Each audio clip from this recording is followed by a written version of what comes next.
Hi, this is Philip Axelrod with the Yukon Pistol and Rifle Club, broadcasting from Rockville Fishing Game Club. Today I'm doing a little bit of review of this. This is sort of my PDW, personal defense weapon build. Got the upper receiver parts all on sale and sort of stars lined up, and I have a wonderful little 7.5-inch barrel Ar-15 upper receiver for not all that much money. It's a Noveske Diplomat barrel, 7.5 inches long with a pistol length gas system. On the end of it is a Rainier Arms mini comp. It's a great little single baffle compensator. I picked this because I wanted to build the loudest rifle I possibly could with the biggest possible fireball. So sometimes I call this my asshole rifle. I made it to be obnoxious because I thought it was fun. It's a Mega Arms tubular pistol length upper receiver. It's monolithic upper, so it's one piece. Have Magpul Embus front and rear sights. These are the polymer sights from Magpul. Good little sights for what they are. Definitely a great value in the firearms community. If you're looking for some backup iron sights, take a look at them. And I also have an Aimpoint H1 in a LaRue quick detach mount. The Aimpoint H1 is basically the same as their T1 except without the night vision capability. It's a little bit less waterproof, but it suits me just fine for civilian shooting on a square range. It's on top of my registered short-barreled rifle lower receiver. It's an Essential Arms. It is registered to me on a Form 1. Has a Geisley Super Dynamic 3-gun trigger. Very light, awesome trigger. If you're looking for a high-dollar trigger, take a look at it. It's fantastic. And it has a pinned Voltor mod stock on it. Because I live in a band state. Such is life. So today I'm shooting this. I've put a couple hundred rounds through it since I built it in the fall. I absolutely love this rifle. The PDW concept is something that interests me just as a fun gun. I don't really jump out of car seats in my daily life and have to fend off waves and waves of the oncoming hordes. But that's really what this kind of the size of a firearm is designed to do. It's very fast, it's very light. I don't have a scale for it, I don't have a postal scale or anything at home, but I'd estimate this rifle is about 6 pounds, just under probably. So I'm out here shooting groups today, and I finished shooting those up. I was trying out 6 different types of ammunition, from 55 grain M193 from Federal to Federal M855, which is the 62 grain green tip penetrator rounds. I tried out some 75 grain PRVI target ammunition, which is a good value in practice target ammunition if you're looking for heavier stuff. I love it. Speak the praises. I also tried some 75 grain tap, which is arguably the best round to run something like this with. It is a heavy, reliable, and accurate hollow point round, and I'll post the groups at the end so you can see for yourself, but it was very tight shooting. And I also tried some 77 grain Remington target rounds.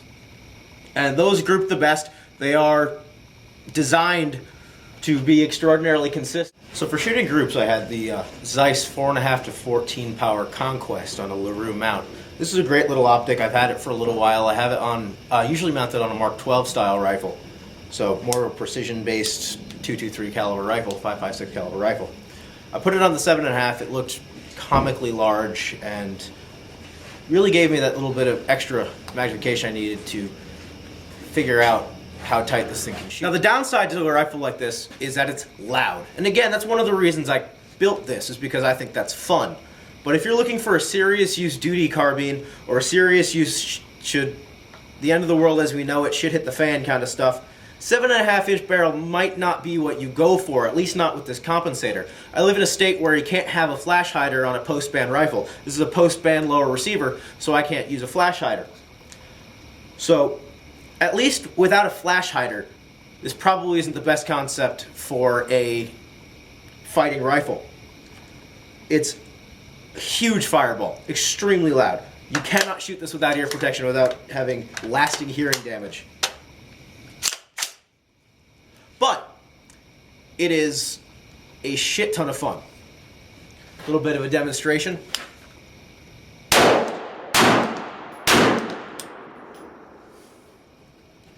Giant fireball. You can feel it. It's like getting smacked in the face with an air compressor every shot.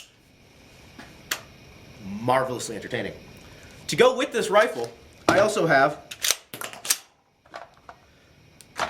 a 22 conversion. This is a Spikes Tactical 22 caliber AR-15 conversion.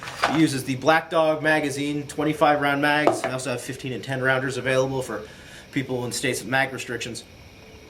It's all covered in, I think it's NP3, might be polished chrome or something. I don't really remember what the covering was, but it's a now discontinued part. Bought it a few years ago, and it's definitely the best value I have ever had in firearms. Best $200 I've ever spent.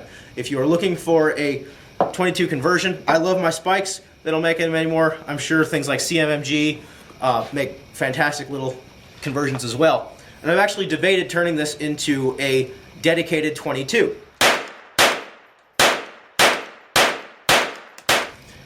But it'd be a great little fighting gun if you're looking for something that you can slap a flash hider on, or even a suppressor.